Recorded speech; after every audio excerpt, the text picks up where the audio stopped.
Hello everyone and welcome back to Let's Play Kingmaker, where last time we have made it to our capital. In fact, our capital has been built, or at least the first part of it has been built. We're here in our throne room. We've got I think that's our private quarters over here.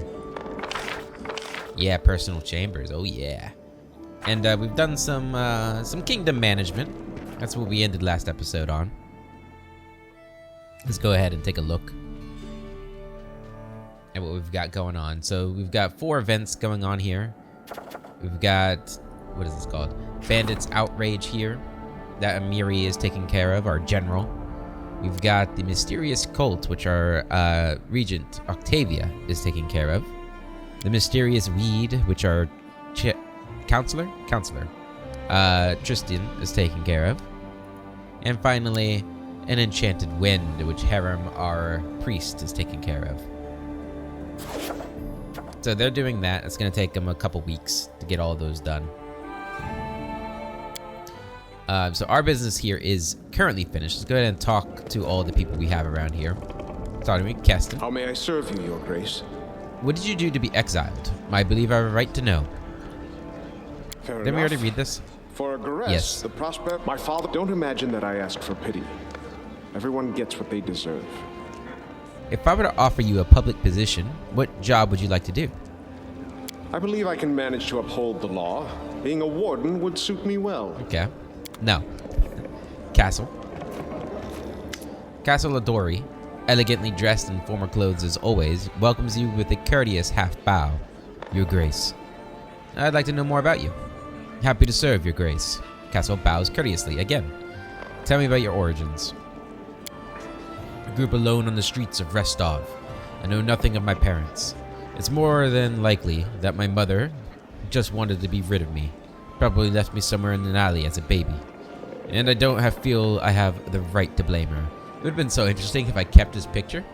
It's like my long lost twin. Because Agonarch, I don't know if he grew up in Restov, but he grew up in Brevoy.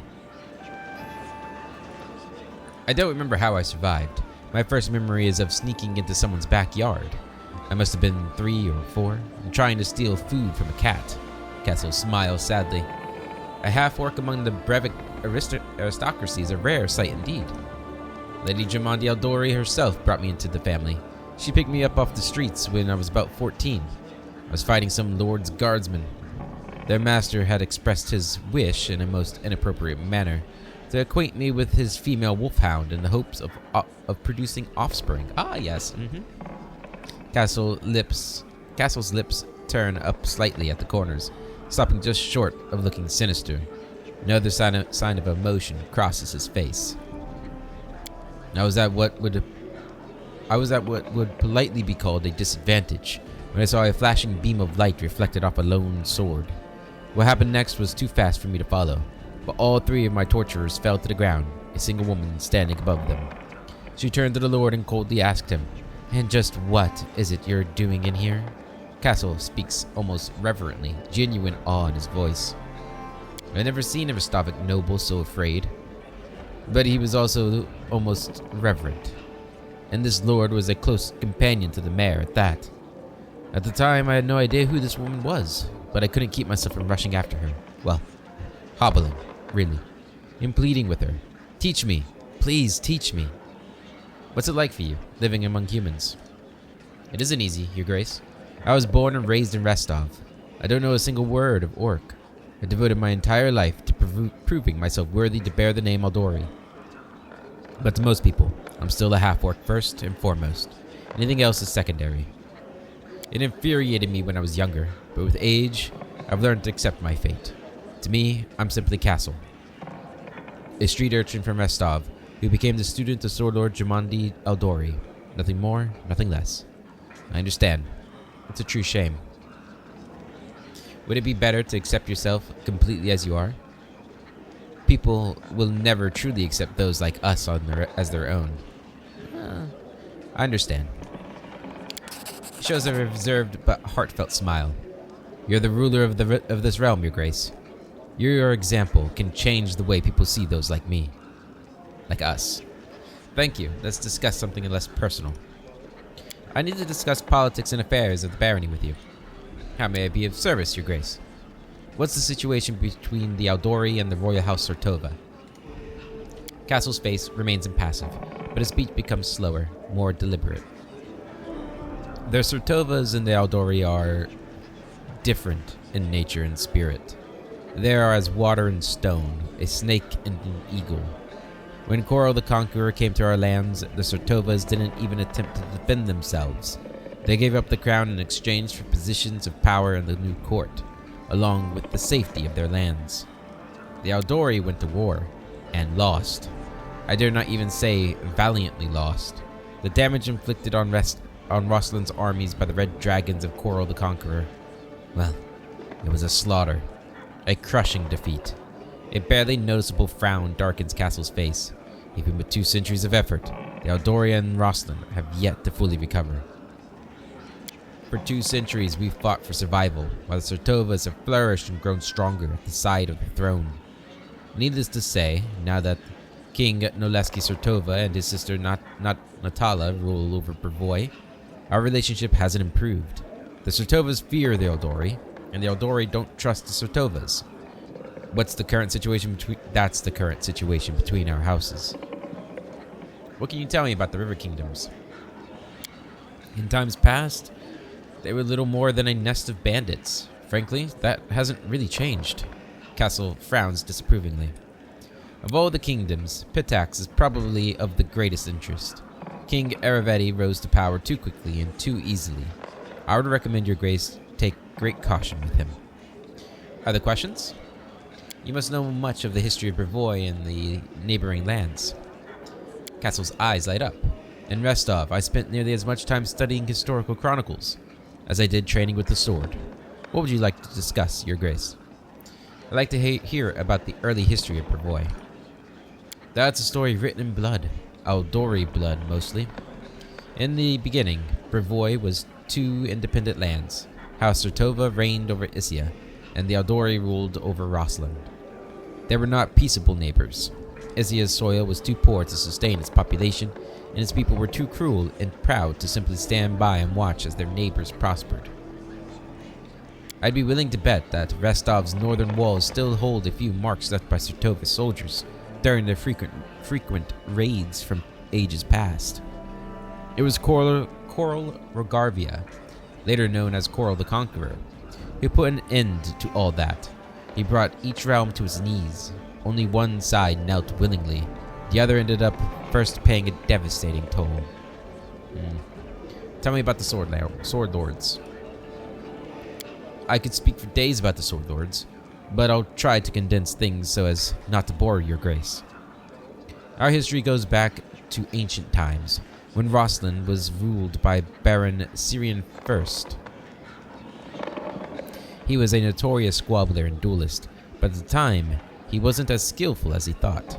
After losing a fight against a local gang leader, the Baron was the one who issued the challenge. He went into exile to hide his shame.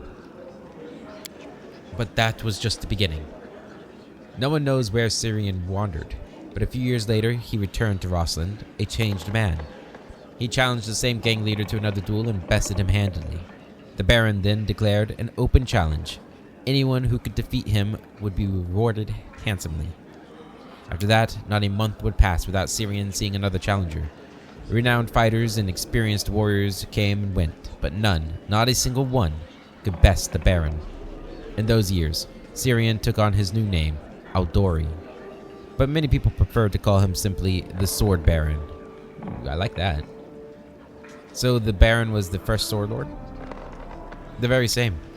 His heirs inherited the secrets of his dueling style, along with the name Aldori. Ever since, the name has been passed down from master to student, along with the title Sword Lord. The Aldori are simultaneously a family and an alliance. Sword Lords will usually teach their own children, but many of us were brought in from the outside. Occasionally, you can even find a half-orc, fosterling or 2. Kessel gives a slight bow. Let's change the subject. Can I rely on you in matters of state? You notice Kessel's eyes flash. Certainly, Your Grace.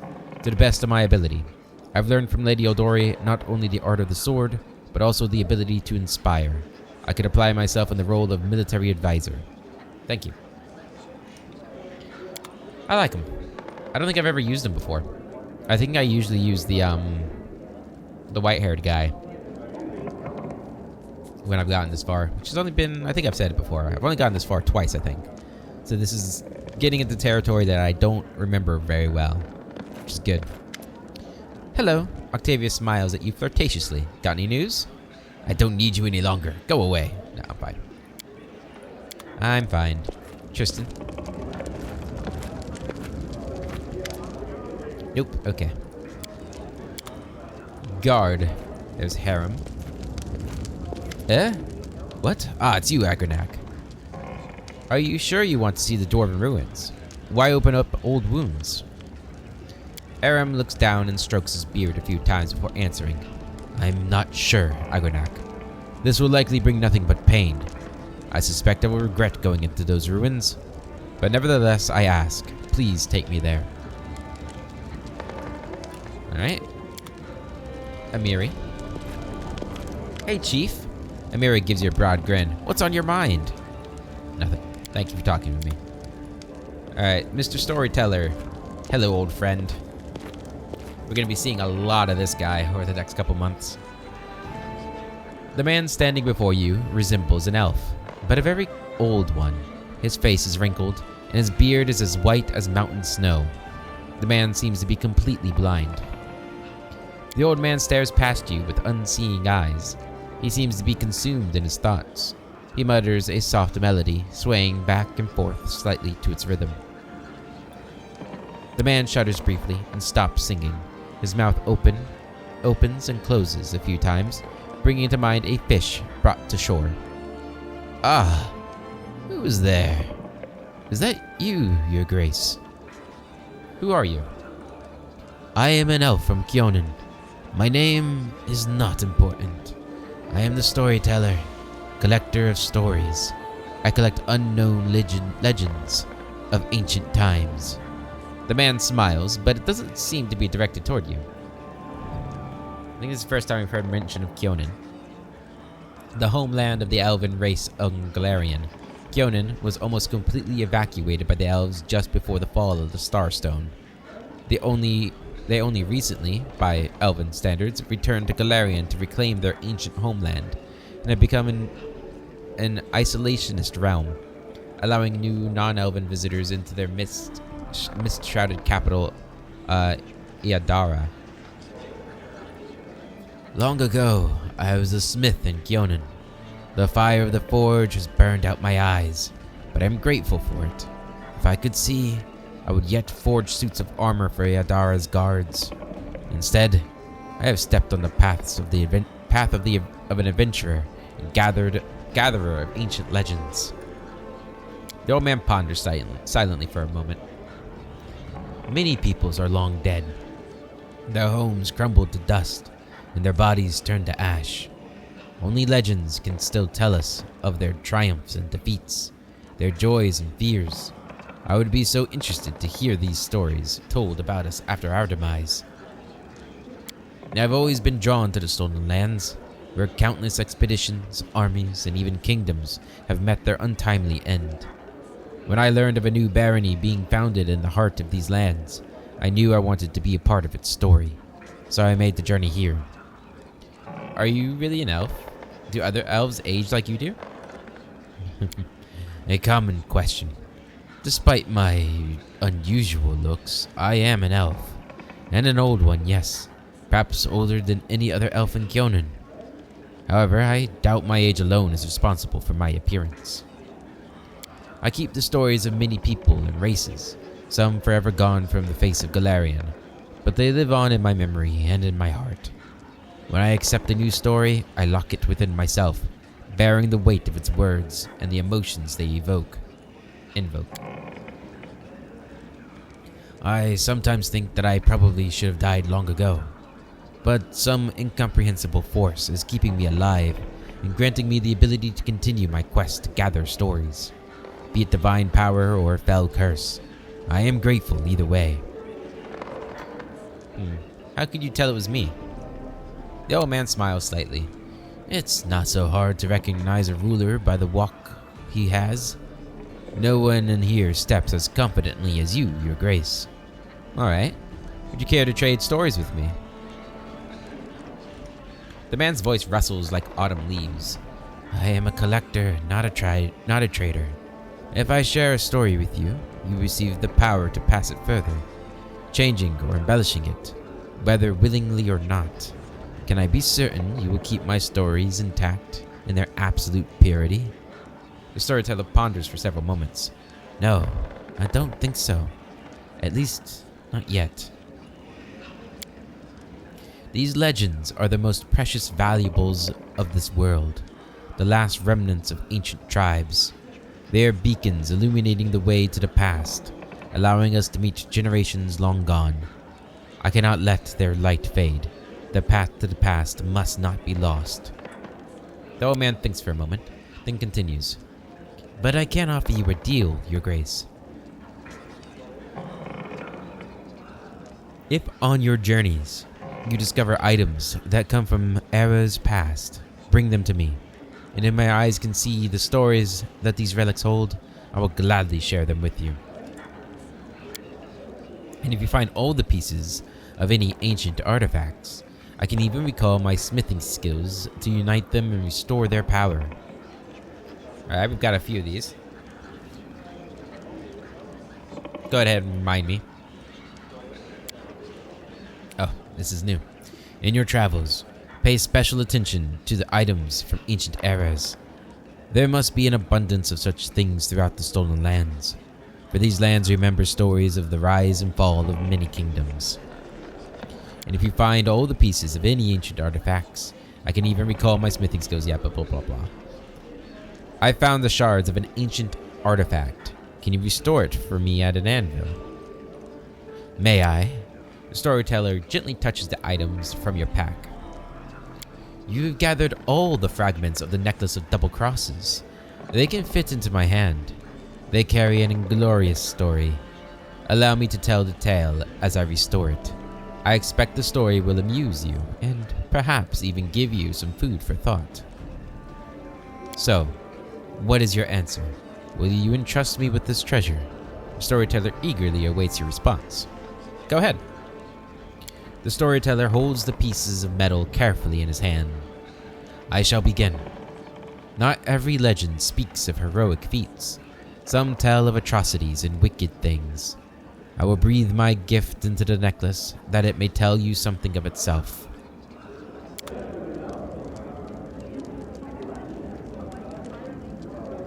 Oh, is that it? I thought we were gonna get like a story. Necklace of double crosses. This amulet grants its wearer 4 bonus to trickery, stealth, and mobility checks. Their melee attacks against flat-footed opponents deal 2d6 sneak attack damage. When an ally moves away from the wearer in battle, the amulet forces the wearer to make an attack of opportunity against that ally. Ooh. Interesting. So we need to be super mindful of this. But I kind of want to give it to you, Lindsay. Sneak, mobility, and trickery.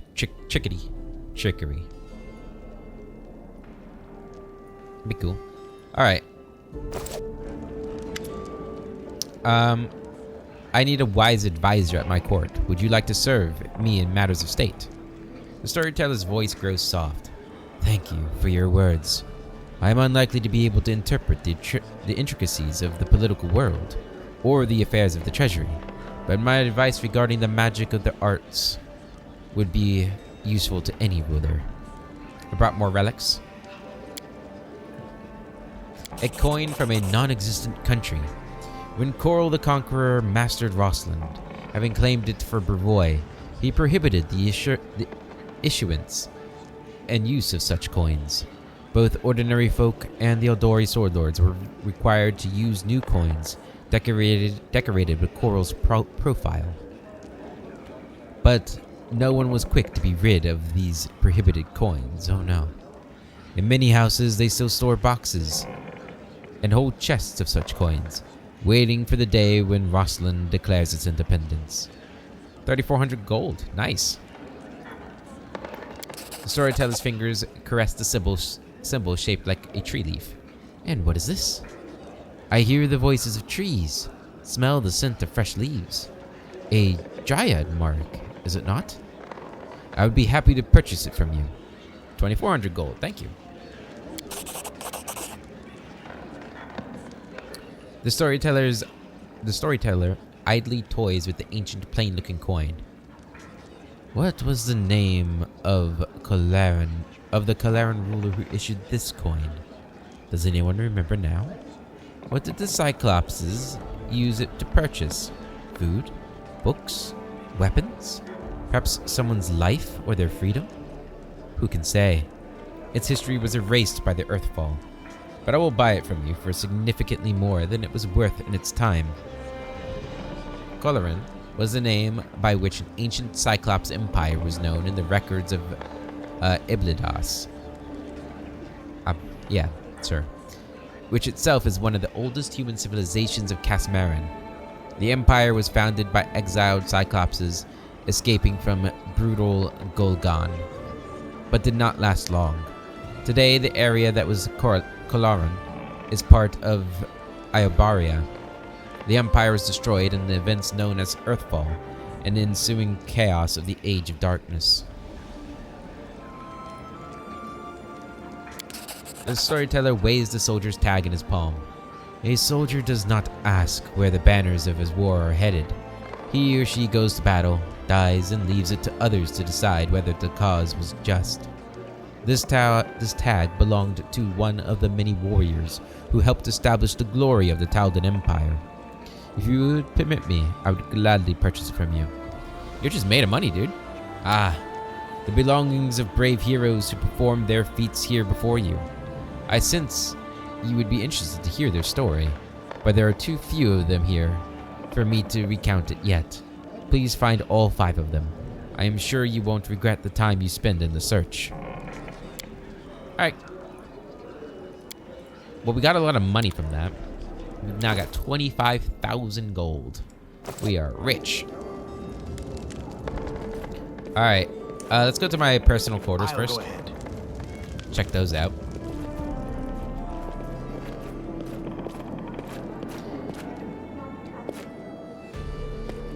Oh yeah, look at this. Got a bed. Got a personal stash. A flail +1, which I will probably sell. The path is clear. We should probably rest. It's been a long day. There we go.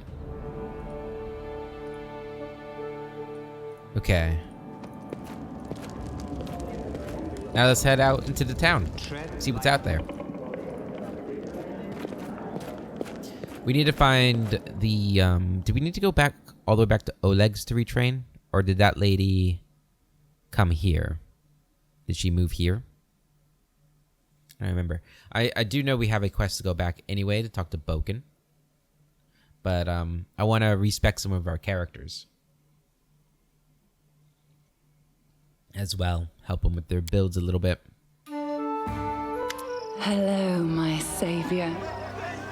You asked if we'd meet again, and here I am. A savory aroma of herbs and flowers is the first thing that lets you know that your longtime acquaintance is here.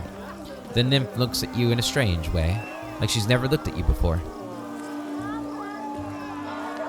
I see your fate has changed since last we met. Now you are the ruler who will determine the destiny of these lands. I am their living heart, the whisper of the wind, the strength of rivers, the luxuriant growth of the meadows. Do you wish to touch this power? I will show you a place where we can finally meet in flesh, you and I.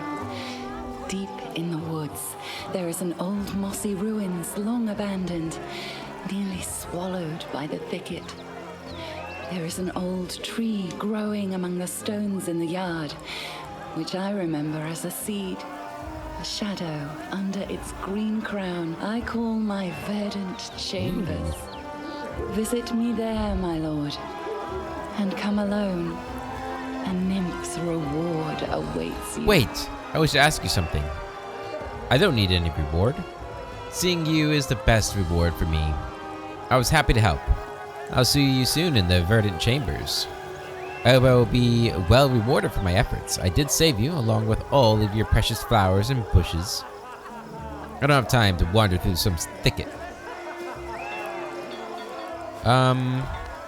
Wait, I wish to ask you something. Forgive me. Nymphs are not made for cities. The noise and vanity of human settlements vex me. I will answer all your questions, but there, in the silence of my asylum. I was happy to help. I'll see you soon in the verdant chambers. So long. I will await you there, as the ground waits for spring under the heavy winter's snow. Later. Okay. Take a look at our place here. So we got our companions. We've got the throne room over there. We've got Kaisi's house. And Arsinoe. Another house there. Another house there.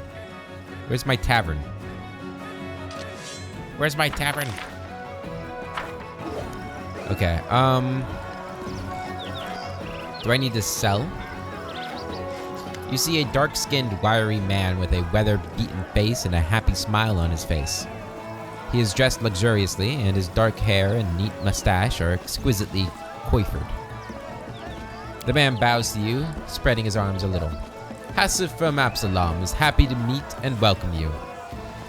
Your Grace, come, take a look at the best wares we traveling merchants have to offer. Please, come, take a look. Tell me about yourself. My pleasure, Your Grace. The merchant smooths his mustache and commences his story with an air of importance, speaking in a sonorous voice, gesturing widely. Hassif's family was not rich, and he, as many in Absalom, had to start from the very bottom. As a child, while his peers chased pigeons and stole apples at the market, he worked at a tannery. Oh, I can still smell this disgusting stench. The man pulls out a heavily perfumed handkerchief and waves it in the air. Well, the young apprentice worked hard, saved every coin, and soon managed to purchase that tannery from his former master. And then, as soon as he had enough money, he opened his own trading agency. After 10 years, countless deals, and many tours in his caravan, Hassif was one of the most successful merchants in Absalom, thus writing his name indelibly in the history of the great city. The merchant looks at you with pleasure. Well, how was that? I'm looking for a writer so I can dictate my memoirs. I think many would find it interesting and useful to learn more about me. What's the secret to your success? There is no secret. Perseverance, strength of character, attention to detail, the gift of persuasion, charm. All this, among many other things, are key to success in my profession. But if I did have a secret, who would I be to share it with anyone? The merchant laughs merrily, his hands rubbing his sides. Why'd you leave Absalom, the center of global trade, for some young barony in the Stolen Lands? This is a long story. I don't think your grace would be interested. Come on. Tell me why you left Absalom, I insist. The merchant groans theatrically. Oh, very well. As you wish, your grace. It was about a woman. When I was still young, I fell in love with the daughter of a judge, an important person in Absalom. For many years, I tried to win her heart, but she was cold as stone. I should have given up, but this is not in my character. In the end, I did manage to win her love, but I was unready for it. Hassif swallows and rubs the back of his head. As Abadar is my witness, the flames of hell burn inside this woman. I could not live with her for even 6 months. Tenderness and passion one day, screaming and scandal the next. Sometimes she would break into my office during business meetings to make a jealous scene, and sometimes pulled me by my collar from the finest taverns in town. I couldn't sleep. I was nervous all the time, and it started to affect my business. I realized there was nothing else to do but run. Leaving her and remaining in the city would be impossible, even in such a city as Absalom. I decided never to return, and I still fear that wildcat of a woman will follow my trail. Hassif stops talking and stares into space without blinking. Although sometimes, after a couple of jars of wine, I still remember her. Perhaps it was I who unleashed this tornado in her. If somehow I'd behaved differently. Let's see what you've got. Alright, let's see what I can sell you. Nothing. I don't need this flail. Keep it. Just sort it. Sort it. What else do we not need? We don't need this short spear. We don't need this punching dagger. I'll keep the longsword. I don't think we'll need the light hammer. I'll keep the kukri. Don't think we need the heavy pick. Don't think we need a great club.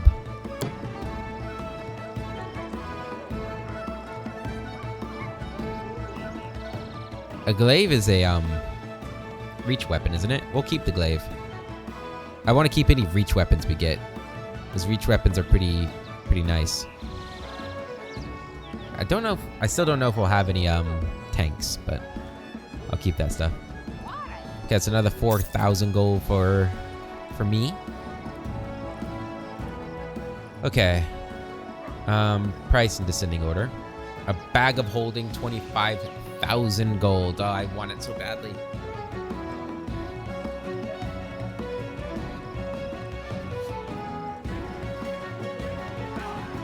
I want it so badly. An extra 200 pounds would be able to carry. But 25,000 gold's a lot at this time. Stratagem. This weapon is an agile rapier +2. Rapier. It allows its wielder to add their dexterity bonus to damage rolls instead of strength bonus, whichever is higher. Oh man, I think that is significantly better. So we might want that. Necklace of Eternal Hunter. This necklace gives its wearer +2 bonus on attack rolls and 4 bonus on damage rolls against animals and magical beasts. That could be good. Could be good. Ring of Protection +2. Ooh, a Frost Dueling Sword. And a Flaming Bastard Sword. But a Frost Dueling Sword. An extra 1d6 frost damage. The Flaming Bastard Sword might be really useful. Because I know we have a lot of trolls coming up. Flail +2, Corrosive Heavy Flail. That could also be good. Flame Guard Tower Shield. Gets us barely 3 resistance bonus on flick saving throws and fire resistance 10. Natural Armor. Ring of Luck. +1 all saving throws. Stubborn Fury. Instead of becoming fatigued after raging, wearer takes 1 damage each round for a number of rounds equal to 2 times the number of rounds spent in rage. Okay, that could be nice. +2 enhancement bonus to strength and dexterity scores. Oh, the wearer's animal companion, if they have one. Ooh, that could be useful. This cloak grants its wearer 10 enhancement bonus to all stealth checks. Helmet of Battlefield Clarity. 2 of the will saves. Combat Expertise feat provides an additional 2 on attack rolls. A chain shirt +2. Trap Springer gloves +5 to all trickery checks. Ring of Plentiful Hunts. Okay, that's good for bows. Lesser Phylactery of Positive Channeling. That could be really good. Lesser Gloves of Dueling. That could be good for us. Inspired Headband. Got all that. Eyes of the Eagle. 5 to perception checks. The Wander Fireball could be good. I think we've pretty much seen all the things we'd want from you. Okay, so I think that Rapier and maybe the Frost Dueling Sword are the 2 top things on my list that we could potentially buy. But we've got a couple other merchants. This guy looks like an armorer. A young dwarf, red-haired, neat and surprisingly clean-shaven, stands leaning against a sledgehammer. He's busy reading some book, but as you approach, he looks up and bows slightly. Greetings, your grace. I am Vertil, a blacksmith. What can I do to help you? Tell me about yourself. What is there to tell, your grace? I'm a blacksmith. My father was a blacksmith. My grandfather was a blacksmith, and his grandfather too. Besides, every one of them were remarkably fertile. So I have plenty of cousins, second cousins, third cousins, and all of them are blacksmiths too. Pretty much all the weapons in Ivan, were forged by someone from our family. That's why I moved away from the old home grounds. My skills are more useful here, that's for sure. You couldn't compete, huh? Myvan is one of the more stable of the River Kingdoms. It began as a refuge for the Aldori sword lords who fled Rossland during the rule of Coral the Conqueror. Many sword lords settled there in Myvan, bringing with them the experience and knowledge of their ancient discipline of the sword lords. Warriors from as far away as Garund make pilgrimages to Myvan to study their secrets. To earn the right to stay, the applicant must pass a series of increasingly difficult duels. That's cool. Maybe we're from Myvan instead of Brevoy. That way it makes a little more sense that I'm not like completely in tune with Brevik culture. You look a little unusual for a dwarf. Vertil sighs and runs his fingers through his hair. You expect to see a beard, eh? No offense, but what's the point of a beard? Especially when you're a blacksmith and working with fire. You burn it once, dip it into lighting oil, and catch a spark from the forge. In your beard's history, you're better off without one. What are you reading? Vertil looks a little confused. Well, different things. It's nice to take a rest with a good book.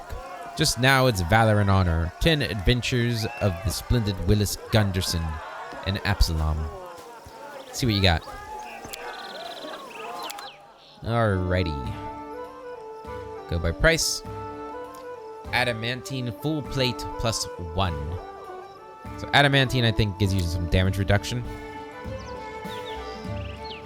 Grants its wearer damage reduction of 1 if it's light armor 2 and 3, blah blah blah. So costly that weapons and armor made from it are always of masterwork quality. Attack rolls, blah blah blah. And the armor check penalty of adamantine is lessened by 1 compared to ordinary armor of its type. Items without metal parts cannot be traded from adamantine. An arrow could be made of adamantine, but a quarterstaff could not. So I could wear this. So the adamantine one is probably better AC. But mithril is a very rare silvery glistening metal that is lighter than steel but just as hard. When worked like steel, it becomes a wondrous material from which to create armor. It is occasionally used for other items as well. Most mithril armors are 1 category lighter than normal for purpose of movement and other limitations. Heavy armor are treated as medium, medium as light. Light armor is still treated as light. This decrease does not apply to proficiency in wearing the armor. Spare failure chance for armors and shields made from mithril are decreased by 10%. Maximum dexterity bonuses are increased by 2, and armor check penalties are decreased by 3. An item made from mithril weighs half as much. So this would give us 13. So we'd be at 23. So this would be a better suit of armor for me.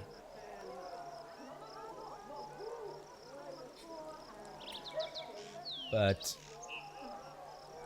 I don't know. That arcane spell failure chance is still pretty bad, isn't it? What is your arcane spell failure chance? Same.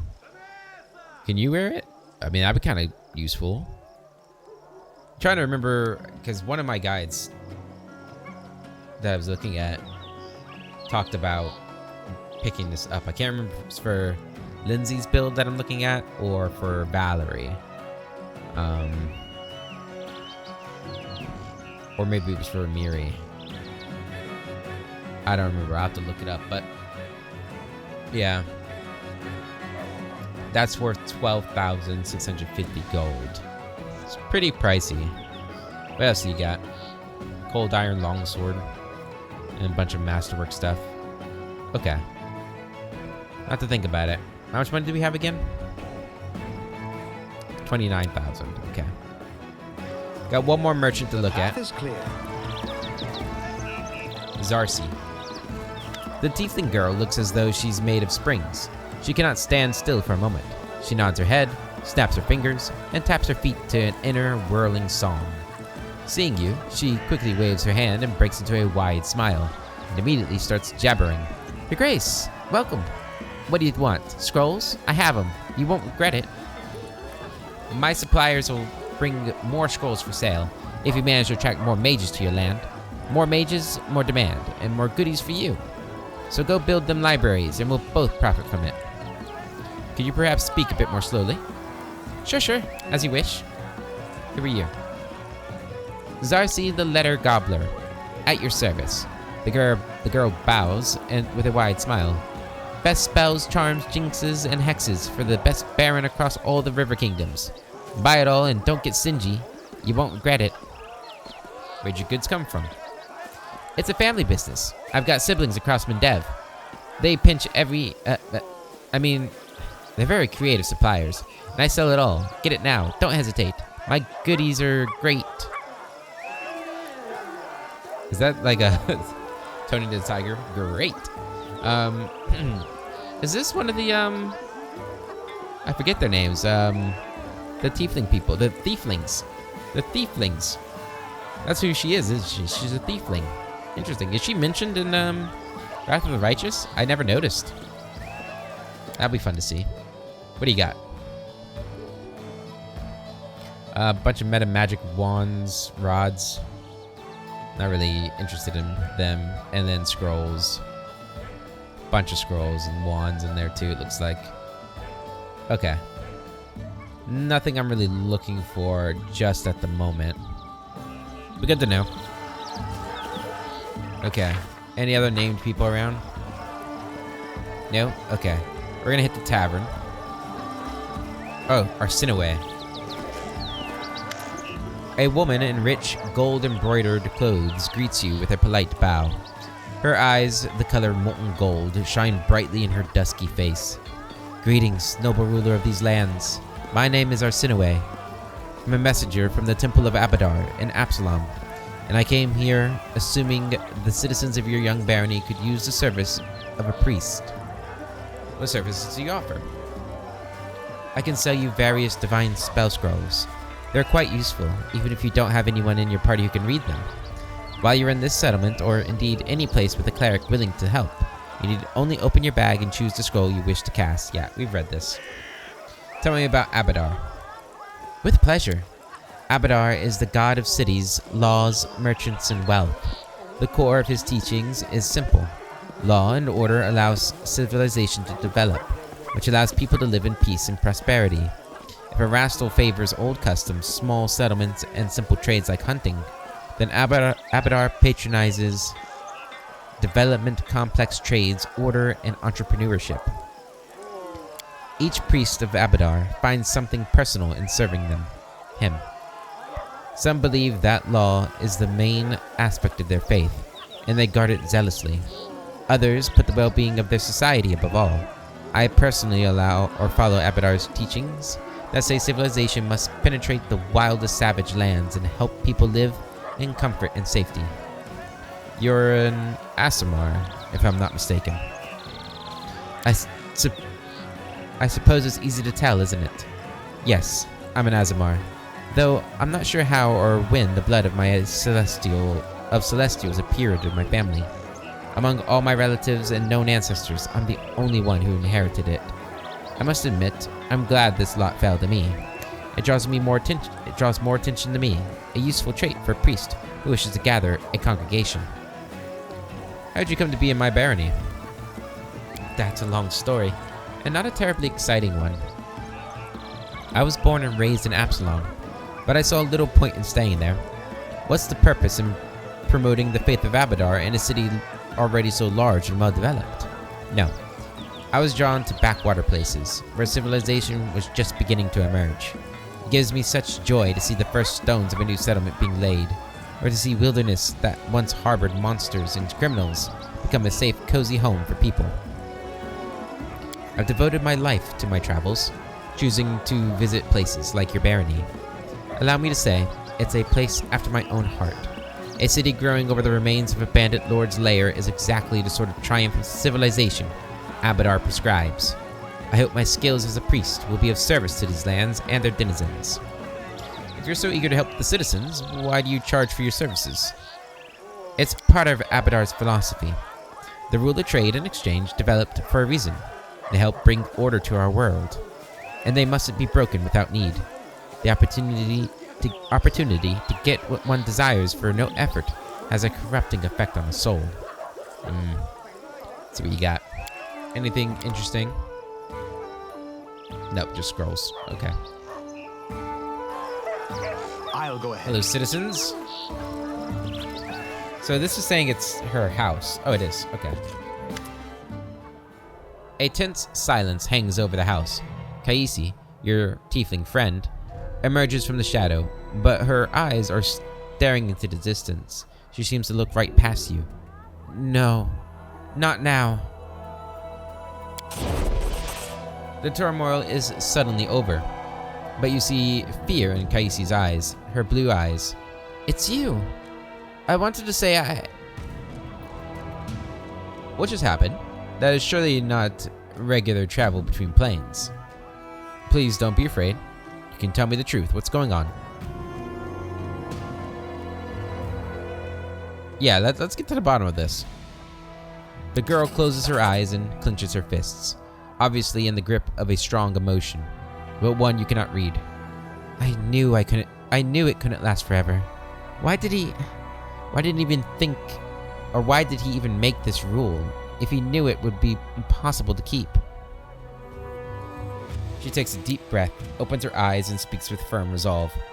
Come what may, you should know, Agranak, that the person you know by the name of Kaisi does not exist. My real name is Kaliki. And well, it's a long story.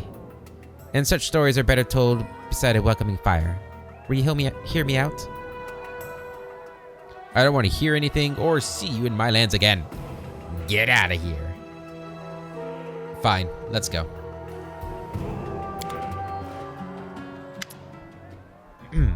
The girl rests her head on her arms and stares off into the distance, lost in memory. Stories by the fire, in the desert where I was born, my fondest memory.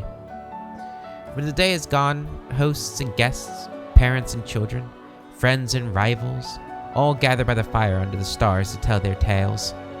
All they did, all they witnessed, all they heard from other travelers, and the whispers carried by the desert wind. My sister and I often snuck in to hear these stories, hiding in the shadows just beyond the circle of light and warmth.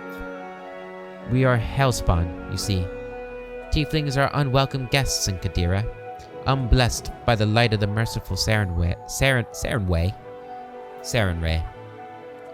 We grew up sleeping in a common tent, scavenging food here and there like orphans, all but outcast and disowned. We were 13 when we left, and set off to find happiness in the cities, and everyone we left behind sighed with relief. My sister and I, we are twins, but as different as the sun and moon. Her name is Kinera, which means silent flame. She is fire, a cold fire, but one that turns everything to ash. I am a river. It brings me joy to give water to tired travelers and nurture green shoots. But when I flood, I am bound to bring death. The girl's eyes are full of sorrow. Despite our differences, we are one. Our lives belong to divine Nethys, and by his mercy we now live, in turns. While one of us is here, the other sleeps in another plane. And when she wakes up, we switch places, just as you just witnessed. So, this is why you didn't remember me when we were talking to Jamandi Aldori? And how is it you began to live in turns? What can I do to help? What do you want from me? This is why you didn't remember me. How could I remember you? I'd never met you at the time. That was Kinera. She was the one who talked to you at the reception and helped you fight off the assassins. We usually write each other notes recounting in detail all that happened and describing any friends that Kaisi had made. But that time we switched right in the middle of a mansion engulfed in fire and filled with assassins. Kynira didn't have time to write any notes. How did this happen? Kaliki, I think it's Kaliki, lowers her head. This story, it's one I've never told to anyone before. No one in the whole world. And it's not easy to confide in a stranger. There's too much grief and guilt in it. If you don't mind, I'd rather not go into all the details. You see, my sister died, and I couldn't get over it. Kynira was killed by a soul eater, a monster summoned by secret followers of Abaddon's archdemons. Those who summoned him died in the fight, but the beast was too strong for my sister, and I wasn't even there to protect her. Kaliki catches her breath. We just had a fight, and we both did some stupid things just before, but I don't want to talk about that right now. Okay? Abaddon. Abaddon is a wasteland of infinite and apocalyptic proportions that is home to the demons.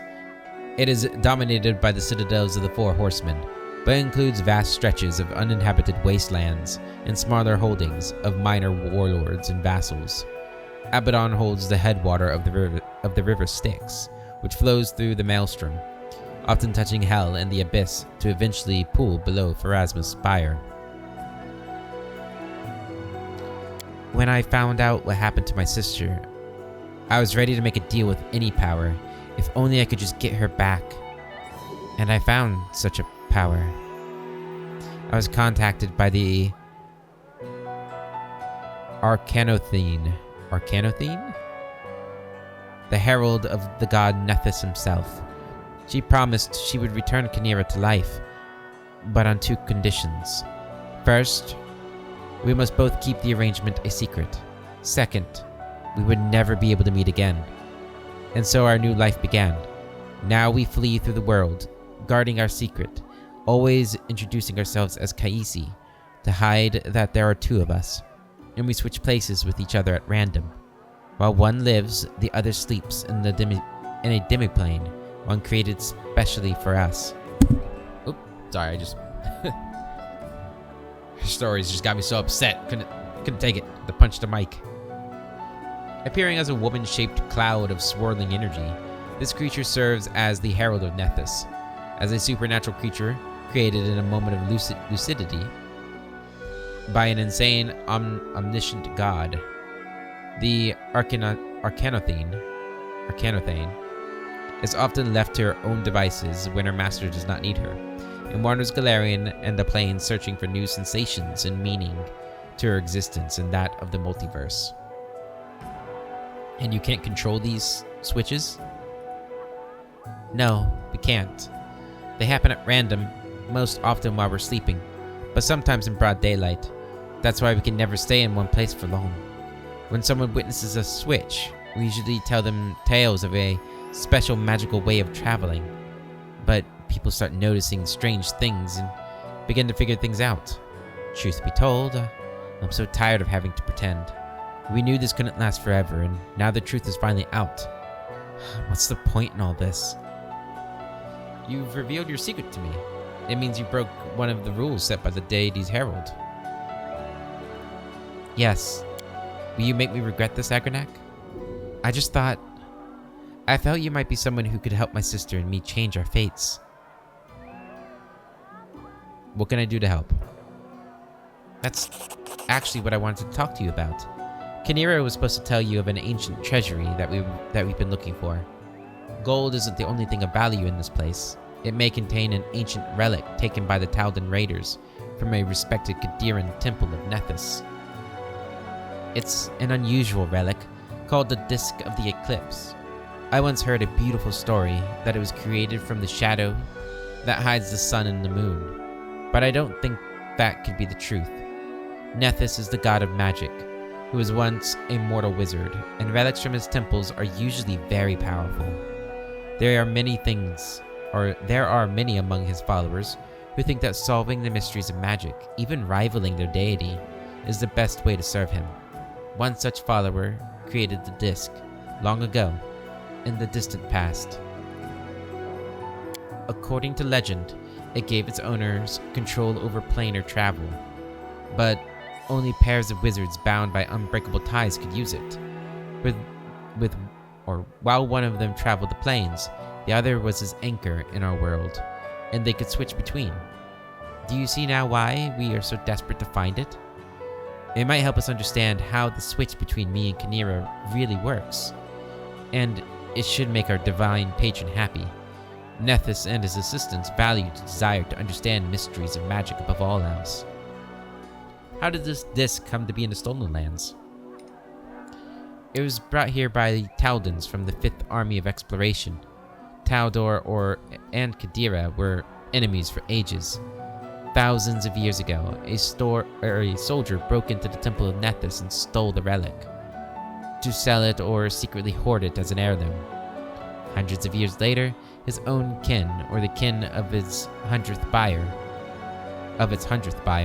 brought the disc to these strange lands where the Taldans had come, uninvited, as usual, and which they finally vanished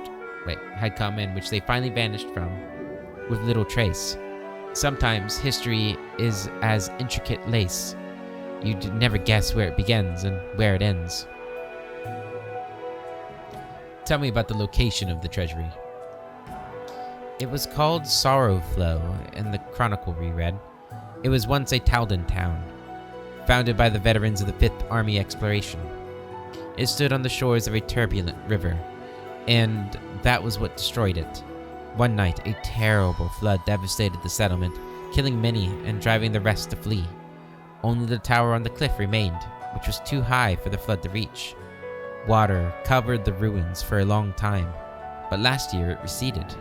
My friends found a chronicle which recounted the destruction of the city and spoke of the Disc of Eclipse, which was kept there. They managed to track down the ruins, but were frightened away by the monsters and beasts that roamed the area. If this can help you, then I agree. It means profit, then I agree. I'm not interested. If this can help, I agree. Kaliki's sad eyes get a little warmer. Thank you. I will wait for you there at Sorrowflow. And please, let's explore the ruins together, just the two of us. I don't want to give myself away again in front of your companions. Breaking the Arcanothane's conditions once was enough. I have no wish to anger our god. So long. Bye. All right. And just go back up there. Let's head out. Loot. Is loot thought? No.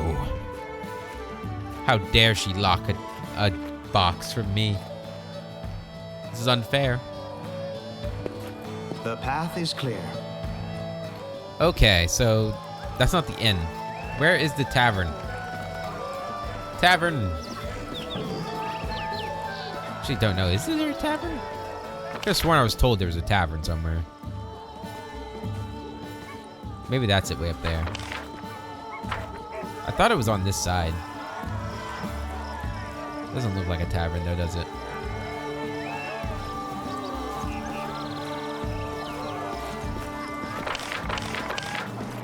No. Okay, maybe it is down here. This has to be it. This looks like a tavern to me.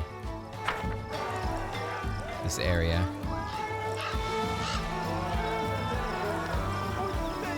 And this wasn't it, right? That's a house. Although I'm looking for the tavern.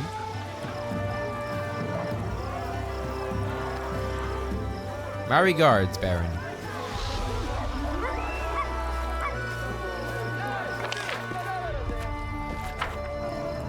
Can't believe it. They don't have a tavern in this place. I was lied to. I have to be missing it somewhere.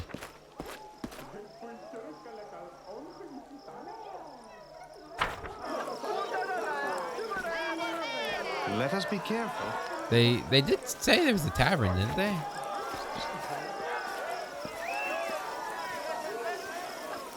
That's not it. The barn. Ain't looking for no barn. Oh, is this it?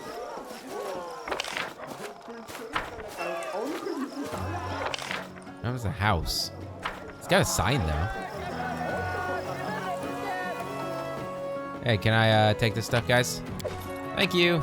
That's suckers. Belongs to me anyway. This is my barony. Everything belongs to me. Maybe it's just called a house. I don't know. This seems like it must be it. But it ain't. But it ain't.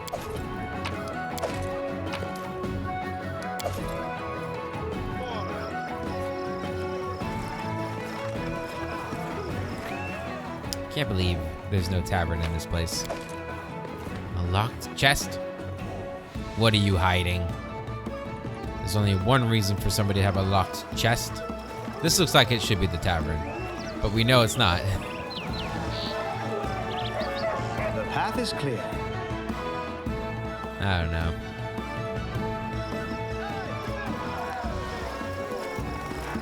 Like they even like, I don't know. It's very tavern-like. Let's head out.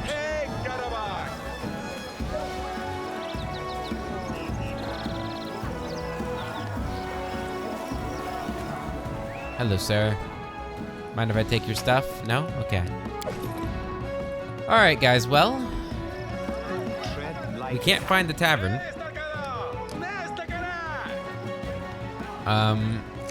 So I don't know where to go to respec. I don't know. There's not like another section, is there? I mean, I do know where to go to respec, but that's all the way up in the north.